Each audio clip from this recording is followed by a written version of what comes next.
This is RTV6 News at 6, working for you. Storms making their way towards the Midwest tonight, and that is not the only challenge we face heading into a new week. High winds will also be a factor. That is why it is a Storm Team 6 alert day.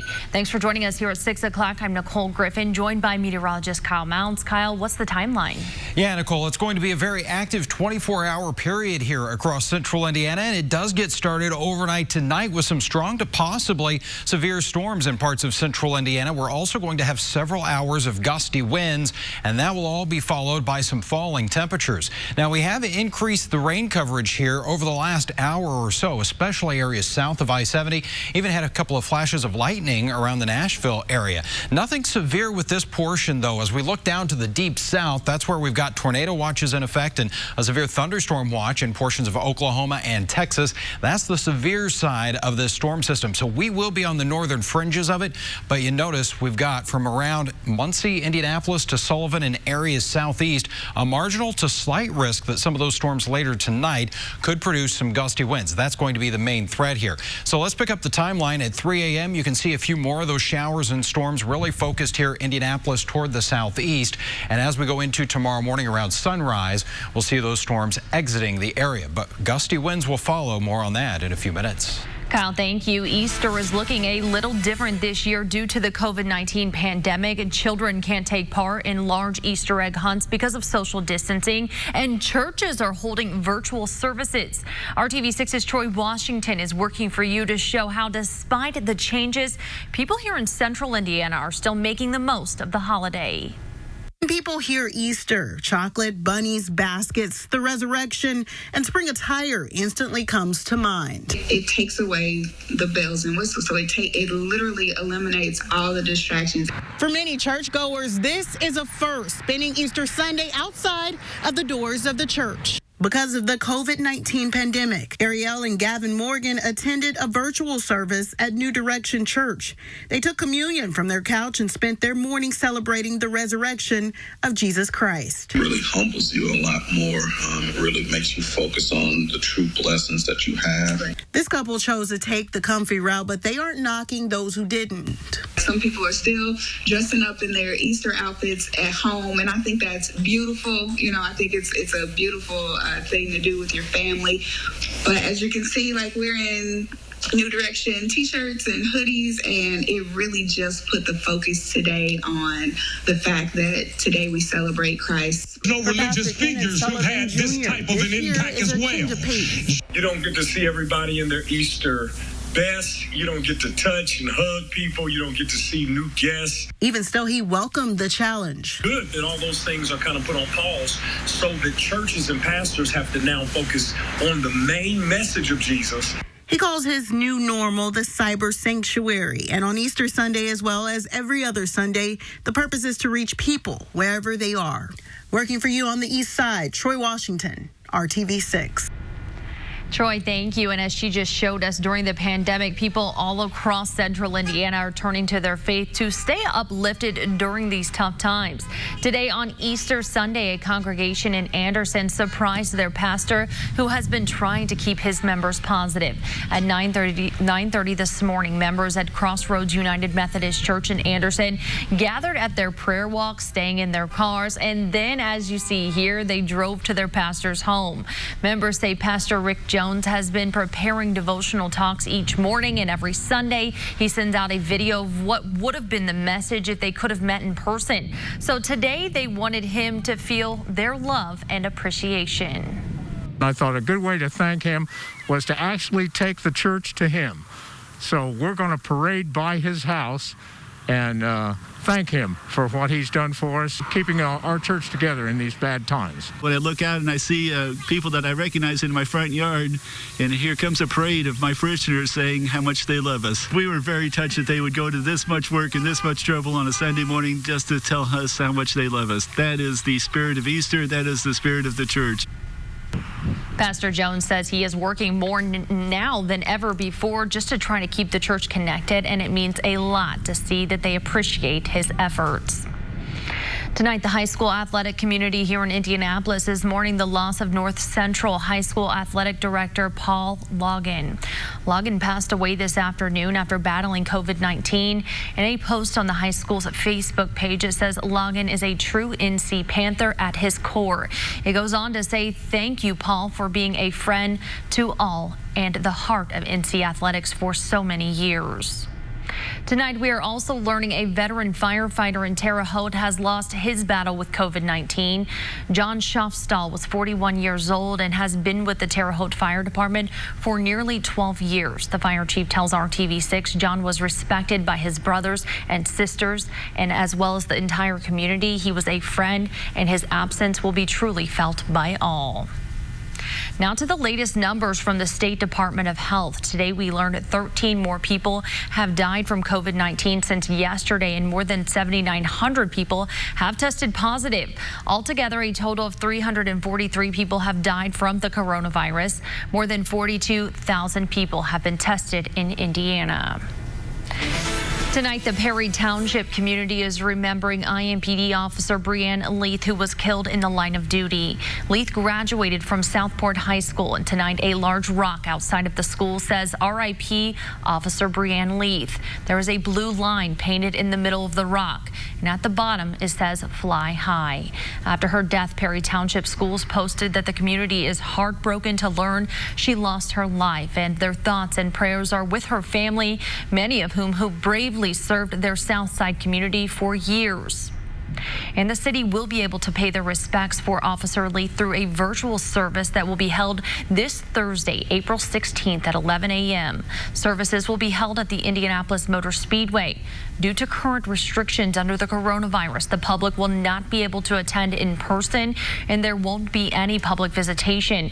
Instead, you are invited to participate in the funeral service by watching online. Officers in attendance will remain in their vehicles to honor Officer Leith prior to the beginning of the service. We will have more details in the coming days. Indiana's stay-at-home order because of COVID-19 means roads have far less traffic on them than normal, and that is why INDOT says it has moved up a massive construction project that will impact your drive on I-70. INDOT says traffic volume has fallen by 40% since Indiana's stay-at-home order took effect. So a project on I-70 between the North Split and I-465 will now start Monday in hopes of getting it done before heavier traffic patterns resume. This project will be in 2 phases, each one lasting about 30 days.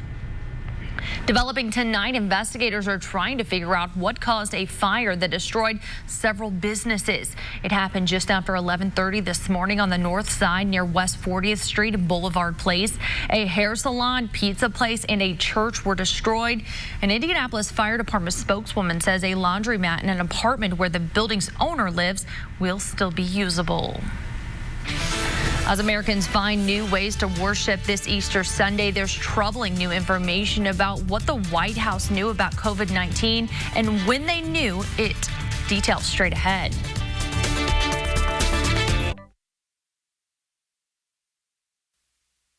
This is RTV6 News at 6, working for you.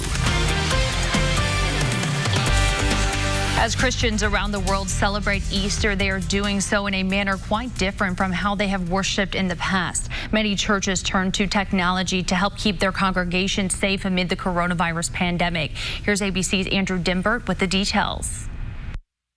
On this Easter Sunday, the president posting this message on Twitter. But this Easter will be much different than others. Right now, we're keeping separation. We're getting rid of the plague.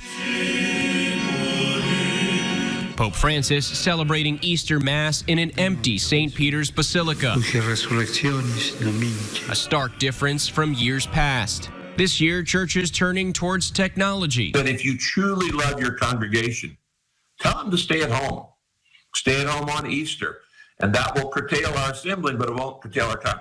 our celebration. Joel Osteen streaming his Lakewood church service. Lord, I thank you that you're bigger than a virus. In Jackson, Mississippi, Pastor Jesse Horton practicing social distancing as he gathered his congregation, but remaining defiant. My concern is, why is it that everything else can be open? Some states are taking steps to prevent large religious gatherings. Late Saturday, Kansas Supreme Court upholding the governor's decision to limit religious services of more than 10 people.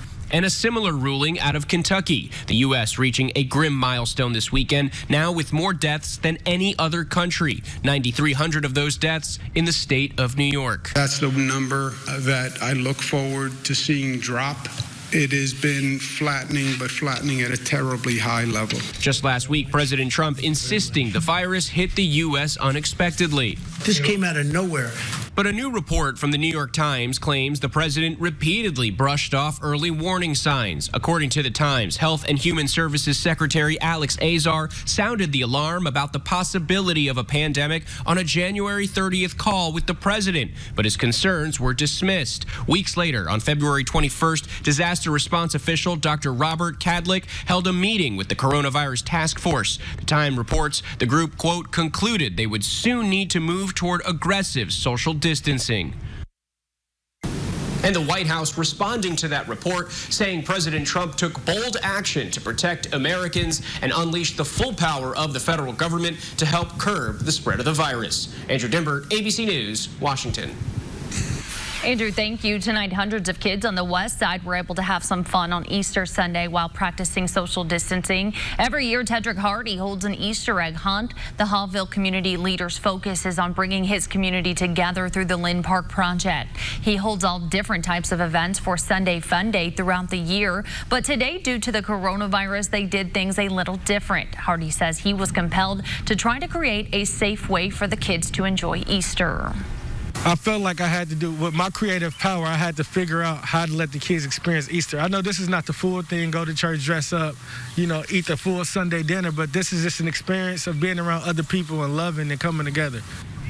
Today, they gave out over 300 baskets, and what they had left, they gave to people experiencing homelessness under the bridge on South Street downtown.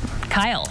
Yeah, we had some pretty good weather throughout the day, just a couple of showers, but that is changing. We've got some light rain in downtown right now as temperatures made their way back into the 60s, still holding on to 63 in Muncie. It's 58 in Indy and 56 in Bloomington. Just some very light rain for northern locations through Indianapolis and along I-70. Some pockets of light to moderate rain as we work our way towards Seymour and into the Rushville areas. And as we go through the next several hours, we'll have some scattered showers, isolated rumbles of thunder here with temperatures holding pretty steady, middle 50s right on through 10 o'clock. That window where we could see some strong to possibly severe thunderstorms is 3 o'clock to 8 o'clock Monday morning. And you can see primarily some gusty winds here, just that isolated tornado threat as we go into the overnight. So here's a look at TrueCast again at 3 o'clock Monday morning. Between now and then, some showers and isolated thunderstorms, but we'll see more of that stronger thunderstorm activity developing, especially Indianapolis and areas off to the southeast. You can see especially into Ohio and around the Cincinnati area, some of those strong to severe storms as well. By 9 a.m., the rain will have moved out. We'll still have the cloudy skies, but it will then be all about the windy conditions. We've got a wind advisory in place for all of central Indiana where we could have some wind gusts around 50 miles per hour, and this goes from 5 o'clock in the morning to 8 o'clock in the evening on Monday. But I think the strongest winds will be during the morning hours here. You can see those wind gusts as we get to 8 o'clock in the morning, around 35 to 40 miles per hour. And as we go throughout the day here, they'll stay pretty consistent. So we're going to have several hours where we're going to see those winds kind of blowing things around. Make sure this evening that maybe if you've already put out the patio furniture, you bring that back inside. Winds starting to taper off tomorrow evening. Temperatures, they start off mild tomorrow morning, but look at what happens quickly. We fall into the 40s. Even though we'll see a little bit of sunshine here, not really going to recover temperature-wise. We're going to hold those numbers in the 40s, and that's a sign of some cold mornings coming our way. Could have some freeze and frost conditions here, especially Wednesday morning and again early on Saturday. 7-day planning forecast, put it all together for you, and there are the cool temperatures. Highs only around 50 degrees here for much of the week ahead. A dry stretch of weather outside of that rain chance coming our way on Friday. Kyle, thank you. Sushi restaurants are popping up all over the place, but how about doing it at home? It can be tricky, but one local shop is ready to help. We'll show you how when the news continues. fresh for everyone. We've been showing you businesses all over the area that are continuing to serve their communities. It's our We're Open Indy series. Many local restaurants are helping you and your family find your inner chef. Brad Brown is back in the kitchen with another take-home meal kit. In the right hands, rice, fish, and a few other ingredients become a delicious dish at Sushi Boss. Their 2 Indy area locations are both open for takeout and delivery. From traditional rolls to rolls in bowls, it's a quick take for about $9 or $10. Our takeout and delivery has, exceeded our expectations since we started our own online delivery app. All the third-party services, too, are helping out with waiving delivery fees for the customers on some nights. But let's say you'd like to try your hand at making a few rolls yourself, or maybe with the kids. Jason and his crew have put together a take-home sushi kit, now available at Sushi Boss. I have 2 young kids at home as well, so I started looking online of different kits that I could buy for my family. And I started thinking, well, why wouldn't we put a sushi kit together? Because it includes dinner as well. Just kind of something interactive and dinner at the same time. The California Roll Kit comes with enough to make 4. There's perfectly cooked rice. That's the sushi part. The nori, that is a seaweed wrapper.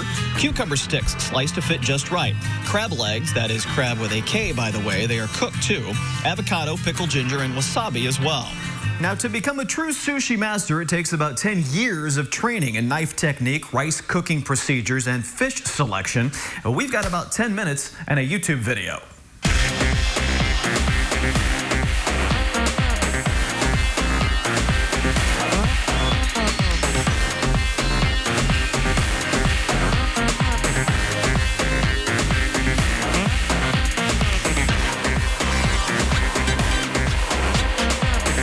Sushi Boss has locations downtown. There's also one out at Keystone at the Crossing. I'll be honest, it's not the easiest thing. There is a bit of skill involved, but let's be honest, even the mistakes are pretty tasty. Are shipped directly from a U.S. warehouse. Support for COVID-19 victims is coming from all over the sports world, including Grace College in northern Indiana. But for the soccer team, it's well beyond what they thought they could do. Day first with this Sports Extra Spotlight. Life on the run. We first brought you the inspiring story of how the Grace College soccer team was raising money for COVID-19 victims during a 48-hour run, except they kept running after 48 hours and running. Hey, like Forrest Gump, we're just going to keep on running. It lasted an entire week. Why don't you guys just keep going after this? Why stop now? We thought people might just be bored of us at this point, blowing up their Instagram feed. It began with one of their own players. Back in Italy, the grandparents of senior Ivan Santagiuliana both losing their battles with coronavirus. So the run began as a simple gesture to raise money for a few around the world, all captured on the team's Instagram page. Now we're just getting in the Goshen, 5 o'clock. But it seems all of this was much deeper than just raising money. Is that correct? The thing that I kept hearing from the guys was they were just so happy to be helping other people and running for other people. And then it really snowballed into inspiring other people. My name is Oliver Patrick, and I'm going to run my first fastest mile. That included Aaron's 5-year-old son, Oliver. He raised $250 in that 9 minutes. People were donating specifically for him. Checking in. Donations coming here and there, and not just for running. And then one of the donors just pops up and he goes, how much to shave your guys' heads? And we're like, what? Like, what? He goes, 500, both of you shave your head. We're like, all right, we're in. A simple gesture with their players doing their part from around the world. A beautiful night here in Auckland, New Zealand. A week's worth of work, culminating with the big donation from the Dane and Mary Louise Miller Foundation, making the final total $20,000. This really showed how invested we are in the community and how much the community cares about us and our program. It all came together because of the negative situation with Ivan and the coronavirus. But this is a really tight group. It is the most special group I've ever been a part of. I love that they're a part of my family. A team effort, perhaps unlike ever before. Day first, RTV6 Sports. With the severe weather threat overnight, make sure you've got that free Storm Shield app on your mobile phone there. It will send any watches or warnings that are alerted for you overnight right there so you are aware. We'll keep you updated throughout the evening. All right, Kyle, thank you. And thank you so much for joining us. Have a great night. We'll see you back here tonight at 11.